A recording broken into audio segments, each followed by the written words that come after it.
Basta trafficanti di grano! Salviamo il nostro futuro! Avanti le bandiere! Più di 1500 agricoltori da tutto il Veneto, tra loro anche 350 padovani in piazza a Rovigo per fermare l'avanzata del grano straniero nel mercato italiano, un fenomeno che ha portato ad un crollo delle quotazioni. Noi non possiamo accettare che i prezzi delle nostre merci siano così sviliti, c'è una competizione, una concorrenza spaventosa soprattutto di prodotto che proviene dall'estero, soprattutto il prodotto canadese, e questo è un grandissimo paradosso perché anche nelle borse merci, lo stiamo vedendo in questi giorni, il prodotto canadese è quotato 5 euro in più del nostro prodotto, del nostro grano italiano. Questa è una cosa che per noi è inammissibile. Siamo qui oggi in migliaia a far sentire la nostra voce, a portare le nostre proposte. Saremo in visita dal prefetto per portare tutta una serie di proposte e di iniziative che vogliono cercare di superare questa situazione di stallo.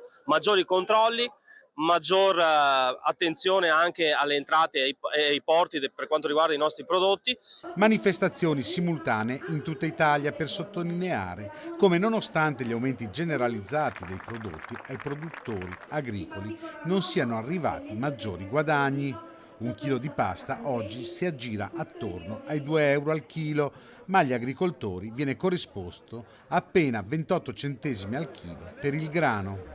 Le speculazioni, gli accordi commerciali e purtroppo anche gli andamenti climatici stanno compromettendo questo settore. Chiediamo risposte concrete, chiediamo delle soluzioni come quelle che proporremo oggi al prefetto attraverso la funzione del governo per dare delle risposte urgenti ai nostri cerealicoltori che sono i produttori di materia prima per filiere importantissime anche per il nostro territorio, dalla zootecnia da carne a quella da latte.